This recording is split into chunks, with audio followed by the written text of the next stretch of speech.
Hi, this is Guitarist Denis Taaffe, and I'm in my home studio, and I want to welcome you to the making of my 331st album called Modern Rock Guitar Vol.331, Circulation. And real quick, for those who aren't familiar with my music, I'm a guitarist who uses loops done on the fly and bass emulations on the guitar. Loops on the fly means that basically I'll play a certain part of the guitar, a guitar part, and on my pedal board I'll record a little part of it via pedals, and I'll start looping, and then I layer things, other guitar parts that I come up with, and I create layers to create instrumental music. And I also emulate bass guitar on regular guitar using pitch shifters where I lower things an octave, and then emulate things like keyboards and so on. Now, all my music, including all the tracks on the album, are improvised on the spot. In other words, I don't prepare ahead of time, thinking, okay, what am I going to play here, and, practice it, rewind it, play it 100 times and then record it. Rather, it's, I come up with basically a bass idea, and from what I hear, I work off of that, and the advantage of that is you can come up with real magical musical moments that you wouldn't have thought of otherwise. Okay, now real quick we'll look at the album cover. Basically it's a public domain image, and basically I've just added a guitar and myself to it, and I call it Circulation. Not as in like newspaper circulation, but rather circulation, through your body and so on. Okay, now a few things. For volume 331, I was definitely inspired to start recording for this one, and basically, I have mic, 2 amplifiers in stereo, and what you hear on the album is exactly what came out of my speakers at the time. And it's basically recorded live in the studio, if you like, and I don't go back and change things and put in overdubs and so on. So really what you hear is kind of what you get. Sometimes that's a good thing, sometimes it's not so good. If you hit a wrong note or something, that's pretty much the end of it, or the end of that track. Now, just as a note, even for myself, this particular album, right before I started recording, I encountered a problem. And I'll show you. And basically, I use a Motu interface, digital interface. My microphones go into this and then into the computer to be recorded, and it's using a FireWire connection, or you can use USB. Well, my unit messed up and stopped working altogether, so I was at a real loss there. I couldn't record. Luckily, I had an older version of one of these, and I did use it for this recording, but as a result, I had to use some noise reduction, because it kind of had this hiss in certain areas. So it wasn't ideal for recording. I was used to the newer interface, which had a little better sound, so that was a lot harder to capture capture these tracks. Now, The whole album is 10 tracks, and it's about 55 minutes and 49 seconds long. And we're going to go through it track by track here. And for the very first track, and in fact what really started the album for me, or the inspiration for the album, is that I used chord voicings. Okay, and man, what a difference it makes. And I'll show you. In fact, the very first track is 11 minutes and 27 seconds long. And it was inspired by just 3 simple chords, but using chord voicings. And I'll show you here. Wow. I hope you can hear this. I don't really have the guitar plugged in at all. But just to give you an idea, basically, I was working on different chord voicings and so on. And basically I came up with this chord voicings, and I left the root off here. And basically I just played a E, B, A. Right? So, if you were playing bar chords or what have you, in this case it'd be E, B, A. So,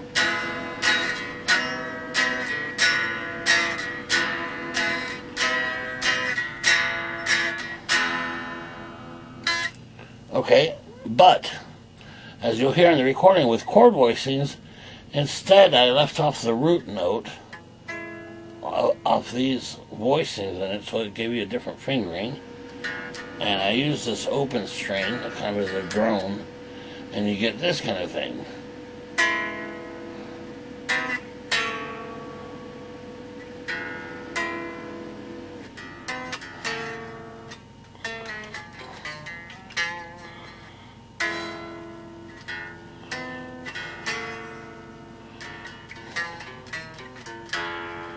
And that's that riff at the end.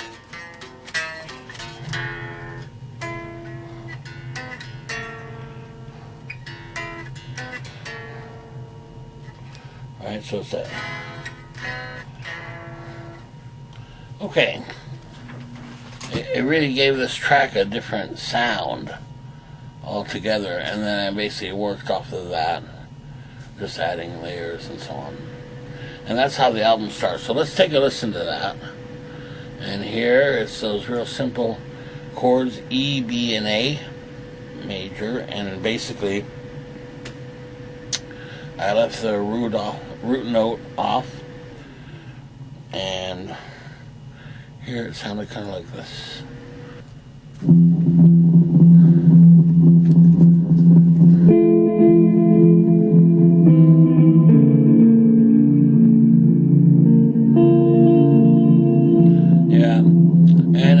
Here, where it suffers a bit in sound quality, because I'm using that older interface.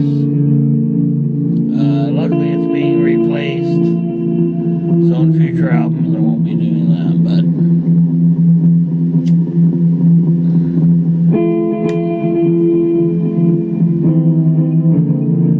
I'm very pleased with this album, especially the content. So there are those voicings, and I worked off of that, and you'll hear that little riff there at the end as well. Right here. Da-da-da-da-da-da. There. Okay, and so that's the basis for the track. And if we fast forward, then I basically just work off of that. Doesn't really change all that much. I just add fills and other guitar parts and so on. Alright, we're at the 5-minute 43-second mark.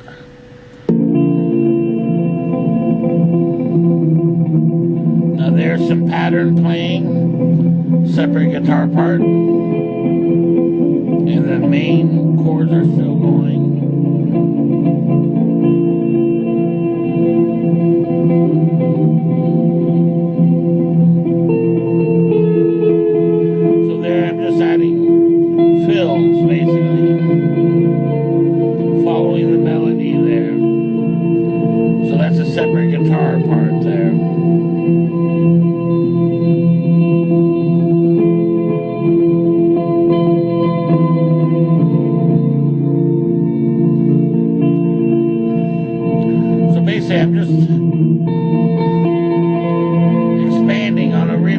simple melody.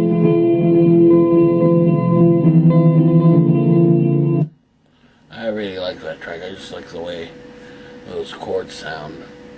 Alright, here's a 10-minute mark right before the ending.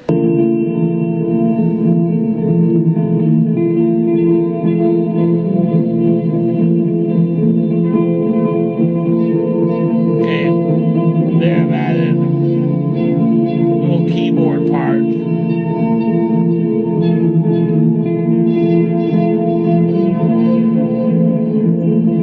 And what I like about the keyboard part is that it's a it's an emulation from the H9 pedal.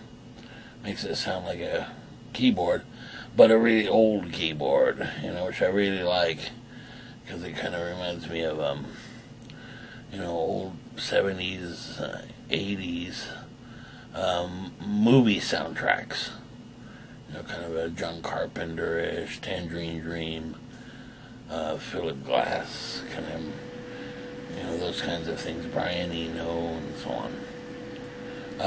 So I added some of that near the end. Okay, now here, the next track, is 8 minutes and 13 seconds, track 2, and it is part 1 of 2 tracks. You'll hear it, the second part, come in on track 4. A little more, it changes a bit, more detailed. Let's take a listen to that one. So this is track 2. Let's hear that. Yeah, here you can really hear that. Where I had to use the noise reduction because of the older interface.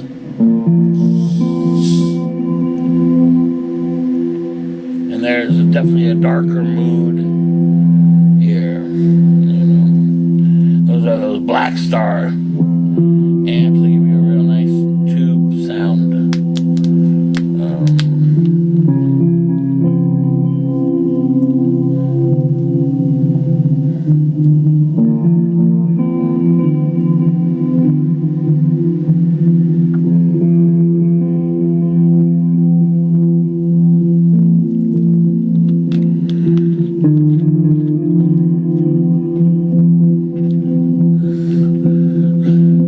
I'm really concentrating on the mood and atmosphere of the track, giving you this kind of darker atmosphere.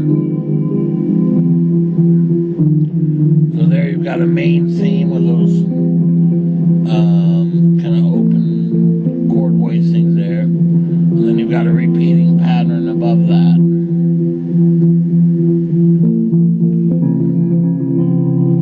Yeah, it's unfortunate unfortunately when you use that noise reduction, it kind of takes away from the clarity of the track, it's, in a way it's kind of a shame. Doesn't take away from the content or the overall album really, but it could have been a little clearer had I not had a problem, and had to use the older interface. It was kind of a challenge doing that, but it was worthwhile to do. Okay, let's fast forward that a bit. 5-minute mark. So there, now I've added definitely more patterns. Pattern playing with delays, sync to the timing. It's about 120 beats per minute here.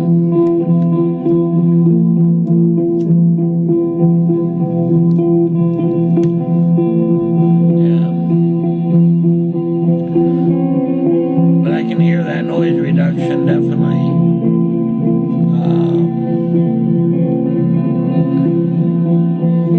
Because there was some hiss there.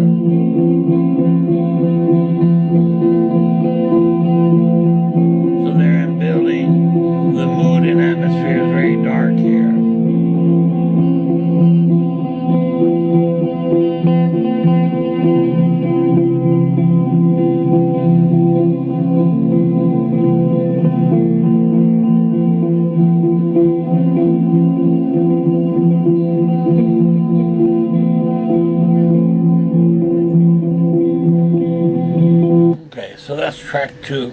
And yeah, the noise reduction things, because it was adding some hiss, you know, which I really dislike. So using that noise reduction, I may have used a little too much, maybe, because it created some artifacts if you don't use it very carefully. And usually I don't have to use it all that much, if at all. But here I did. But overall, you know, when you listen to it on a stereo in your car and so on, then it's actually quite clear. You don't really hear the noise reduction. You know, here on studio monitors, you know, they're designed so that you can hear every little thing.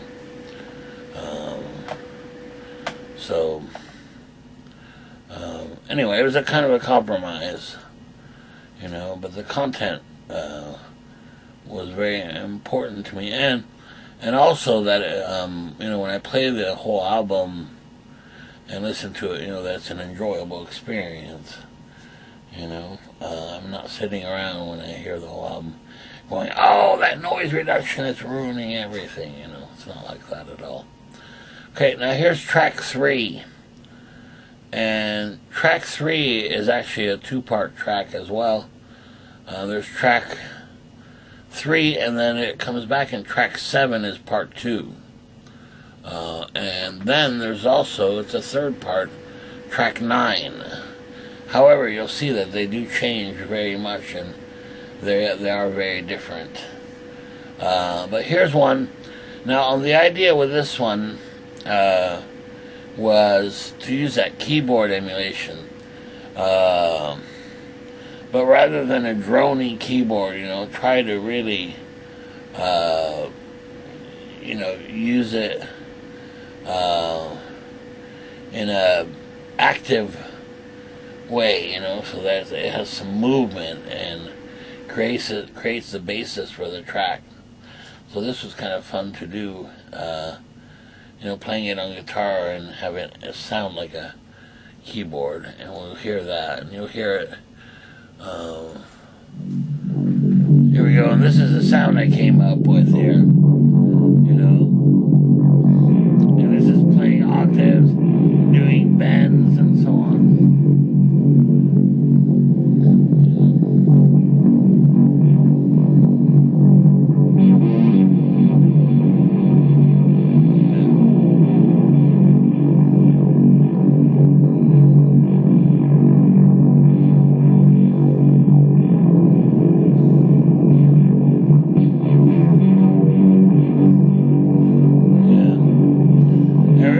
My music is, you know, the focus of my music is film music.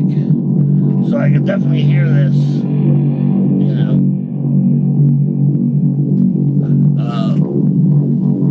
you know, playing in a film sequence, you know.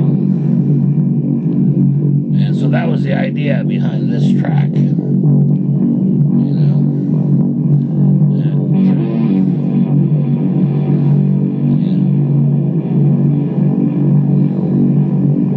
Reminds me a little bit of what you hear on the Escape from New York film soundtrack.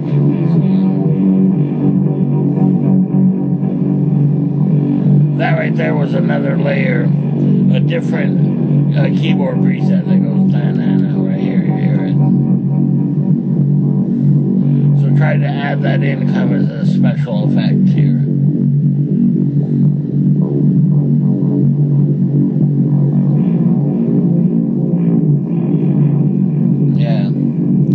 I like that track very much. It's kind of experimental for me. And if you fast forward, I basically just built up on that track. Let's go to the 3-minute 52 mark.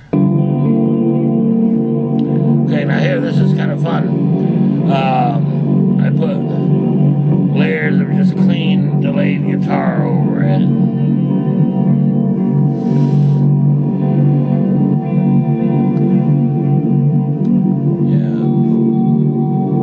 So those voicings are kind of floating, you know, floating above the rhythmic keyboard sequence below it. There's a classic Jimi Hendrix type, you know, hammer on and pull off.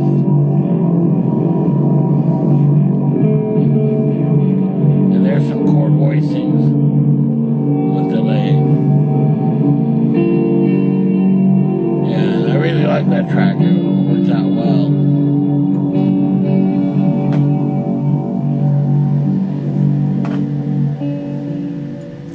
Okay, let's move on to track 4. Now track 4 is actually the second part of track 2, and it's actually really short, and the reason I put it in there, it's only 1 minute and 7 seconds, is because I haven't really done this in a very long time. I've actually added a distorted guitar for this track, you know. And remember, we're dealing with film music, so that's the idea behind this one. It's very short. It's 1 minute 7 seconds. Let's take a listen to that. And you can hear that distorted guitar very much. And the distortion came from a line 6 M5 pedal.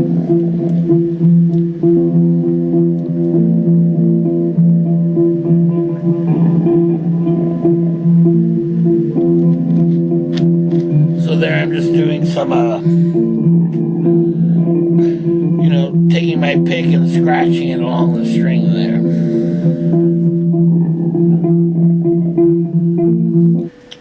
Okay, now, track 4 is actually part 2 of track 2.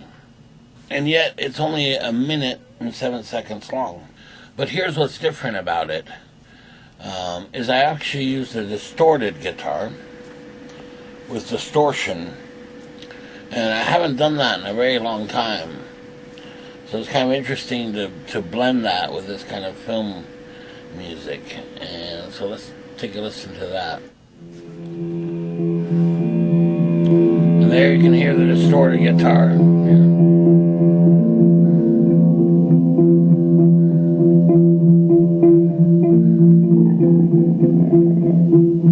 And there, that's actually a pitch, a pick scratch.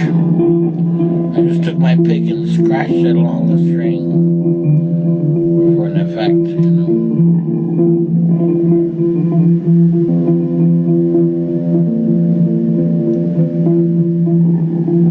Yeah, and there you've got this, to build the tension, you've got this, you know, picking pattern, playing pattern on the clean guitar with delay.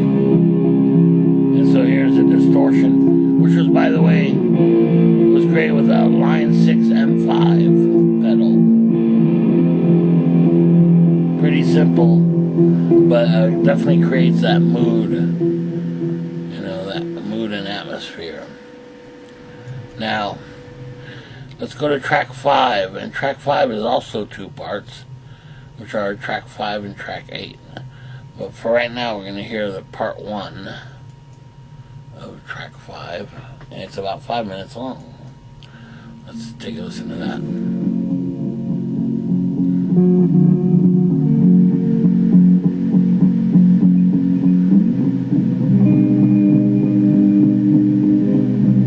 Yeah.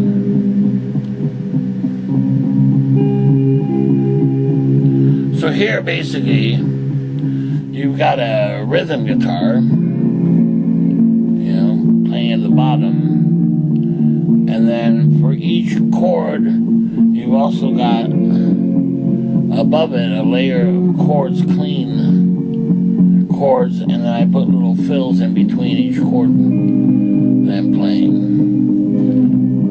So it's actually 2 layers there. There's, of course, the little synthesizer part. Now what's interesting, if you listen to the synthesizers,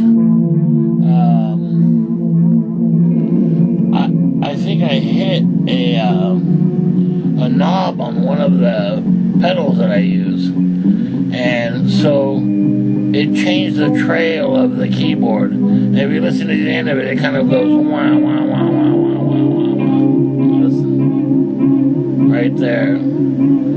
So it gives it kind of definitely a different mood than what I expected. In fact, kind of an eerie mood in a way, because it sounds very nice, but then all of a sudden it's like wah wah wah wah at the end of these chords, and you start thinking, oh boy, maybe something's not quite right here.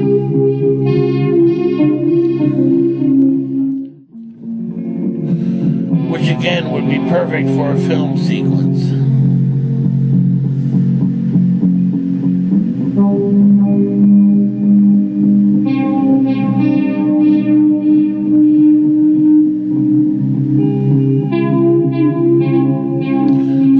If you listen closely, you have a layer of rhythm guitar, a layer of clean guitar chords, and then a third layer of the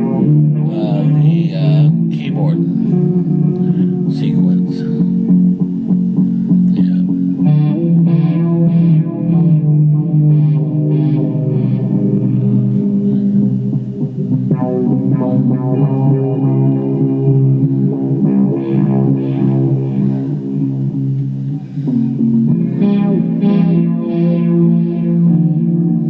And let's fast forward that a bit to the 4-minute 42-second mark.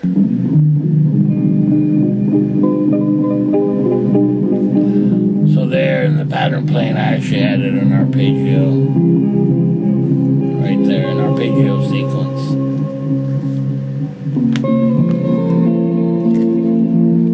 And there I'm adding kind of fills and that kind of thing.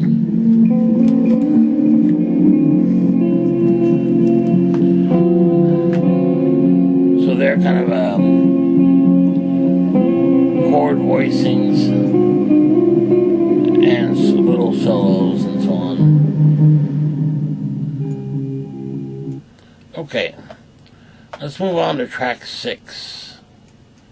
And this is quite a long track. And here again, it starts with the keyboard. You know, much that you hear in film soundtracks again.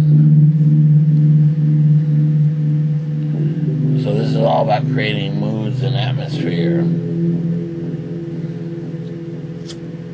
And this is just the beginning here. And what I really like about these tracks, and in particular this track, is rather than trying to, you know, throw every sound I can create and every possible, you know, guitar part, that let space, you know, between parts and things, you know. I didn't rush anything, so it really gives it this nice atmosphere, you know. Where's it? And definitely this was, you know, I was definitely thinking film, kind of film background music, if you like, which allows for a lot of space there, you know. For example, when you hear, you know, little keyboard parts and so on, they're not solid, you know, there's space between them. And so that creates a very good beginning here. Let's move on because it's a long track. It's 10 minutes and 8 seconds long. Let's move to 4 minutes 45 seconds. I'm sorry, 5 minutes 16 seconds. Okay, so now I've come in with the guitar. You know, same kind of thing. Doing chord voicings, double stops, fills. So, playing kind of a lead guitar clean, if you like.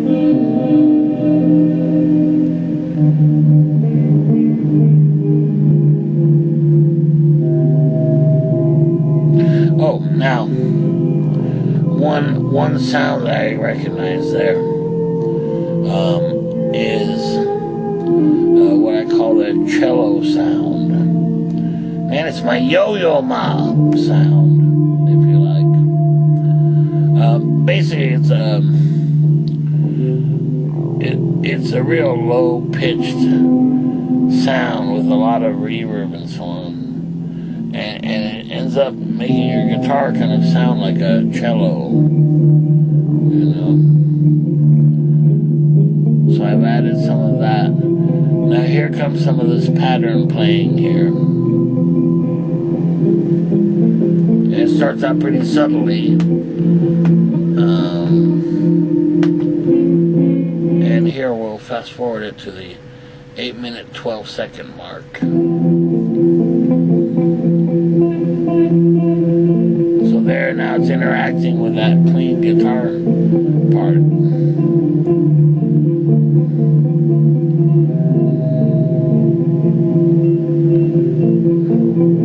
Yeah, I really like the atmosphere of this track as well, especially the space between, you know, each chord and there. Okay. And notice that the pattern playing is becoming more predominant.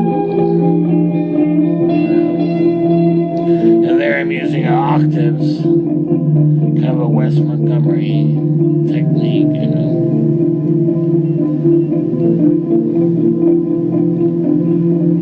Okay. Now here's track 7, which is actually part 2 of track 3. And it's 5 minutes as well. Let's take a listen to that one.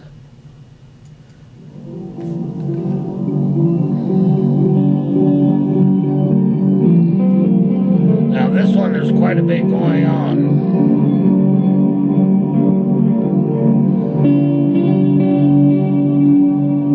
There you hear chord voicings, of course. There's also a lead. There's also a keyboard emulation below that.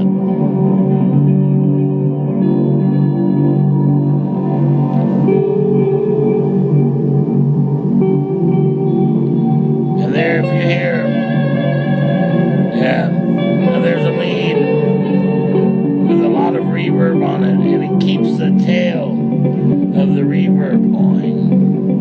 So that almost sounds like a keyboard as well. Here comes the pattern playing. So there I've got quite a few layers of guitar parts going. So when you add all those layers together and playing live, that ends up being a lot of guitar parts. And the trick is to not make it sound like a big mess, you know. And the fact that it's improvised, you try to make it sound structured like a conventional track would be. So right off the bat, it's pretty full compared to part 1, which is kind of building up to this. Okay, let's move on to the 4-minute 20-second mark. And remember, the track's only 5 minutes and 21 seconds, so not too much further to go.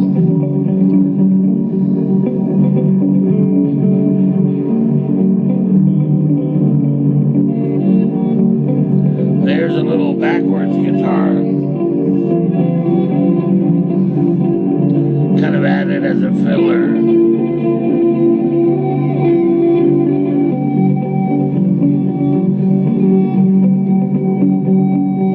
Oh, now, on that backwards part right there, right here,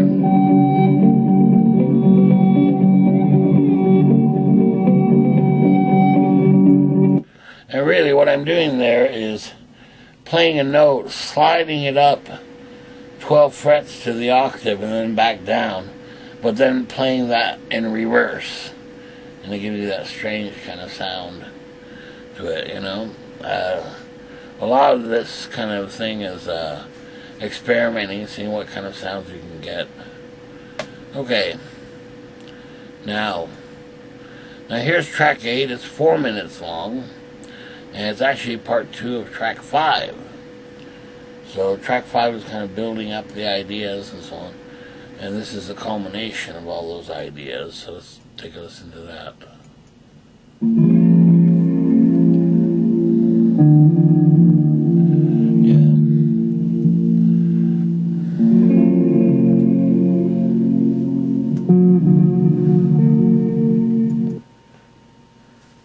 Okay, now here's track 8.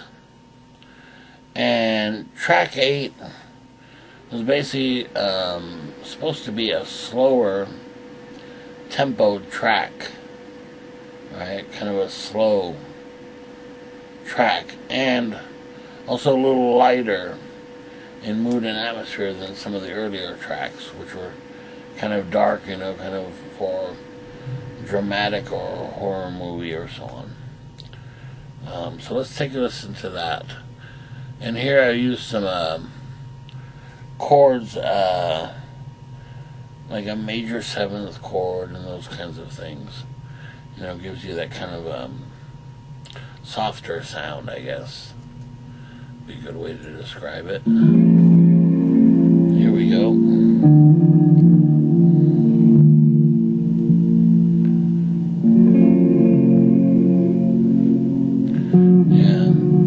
Those are chords that I use very often.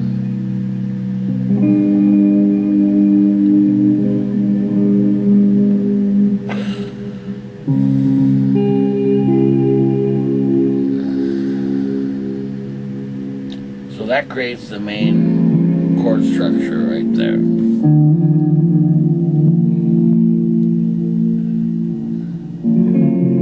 And then in between each of those, I'm also emulating bass on guitar and putting in little fills in between each chord.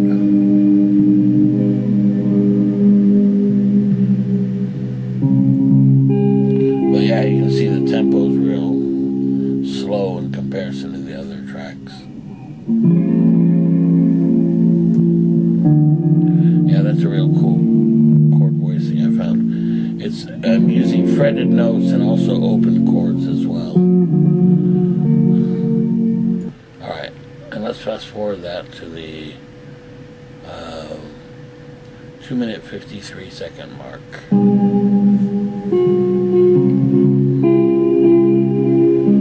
Okay, now, this was quite a challenge. Here I'm actually playing a melody with just a clean guitar. Above it, and you'll hear that coming up here.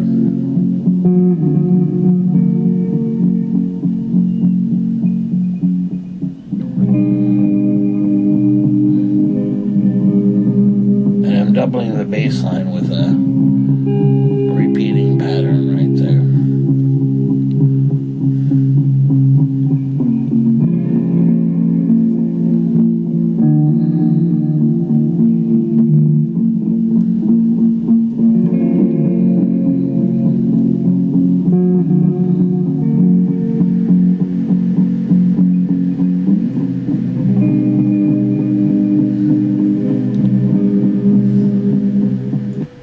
Okay, so that slowed down the pace of the album a bit. And now we're going to go to track 9, which is a short track. And it's just 1 minute and 42 seconds. And it's basically to bring up the pace of the album a bit. And you can hear some of that.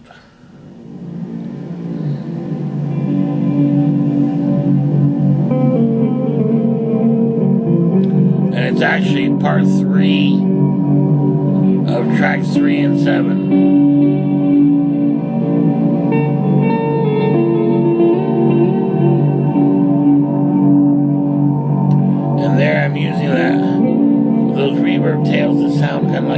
the keyboard, you hear it. It's almost like a fog coming in over the music. Creates kind of an eerie kind of sound there.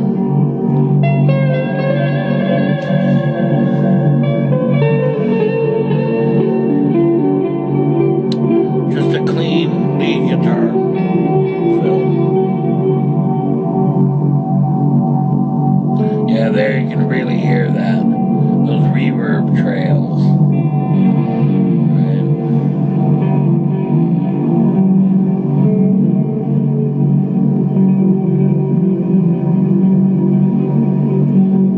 Okay. And now the last track, which is actually part 2 of track 6. And it's about 3 minutes long. You can hear that. There, that brings us back to basically the overall theme of the album.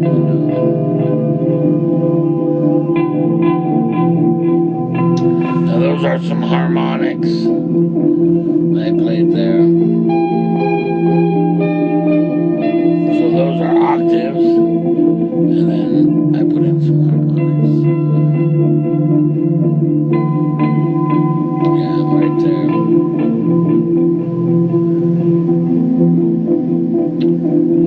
And so this kind of brings the album more back to tempo, if you like. And kind of a nice way to end the album here.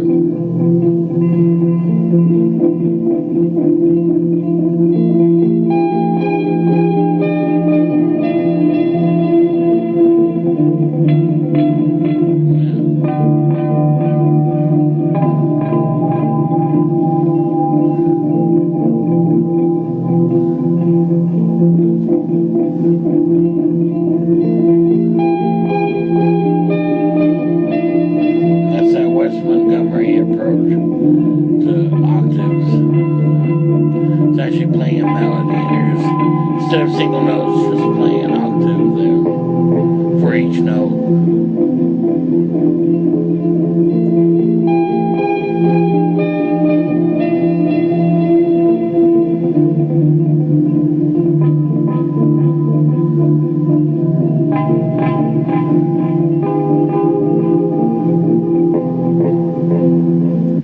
And they're just different harmonics.